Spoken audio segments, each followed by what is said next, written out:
লা ইয়াযুকুনা ফিহা বারদান ওয়ালা শারাবা, সেখানে না এমন কোনো ঠান্ডা যে ঠান্ডাতে শান্তি পায়, না এমন কোনো পানীয় পাবে যাতে শান্তি পায়, ইল্লা হামিম ওয়া গাসসাকা, সেখানে ফুটন্ত পানি আর গাসসাকের খাবার পাবে। গাসসাকের তফসির করা হয়নি, এখন তফসির শোনেন।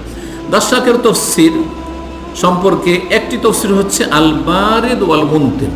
গাসসাক এমন খাবার যেটা প্রচণ্ড ঠান্ডা, প্রচণ্ড ঠান্ডা, ফ্রিজের খাবার। ফ্রিজ তো দুনিয়ার ফ্রিজ, তাই না? এইটা এতেও যদি ডিপেও রাখেন তারপর ওর একটা তাপ সীমিত ঠান্ডা রাখার মাত্রা আছে, কিন্তু জাহান্নামে যে ঠান্ডা দেওয়া হবে, যেই ঠান্ডা যেখান দিয়ে যাবে সেটাকে বলি শেষ করে দেবে জাহান্নাম। এটাও একটা বড় কঠিন শাস্তি। যেমন গরম দিয়ে শাস্তি দেওয়া হয়, তেমন ঠান্ডা দিয়েও শাস্তি দেওয়া হবে। আলবারের প্রচণ্ড ঠান্ডা এবং মুনতেন তার সাথে দুর্গন্ধযুক্ত, ওই দুর্গন্ধ থাকে, পচা সড়া গন্ধ থাকে। একটি তাফসীর এটি। দ্বিতীয়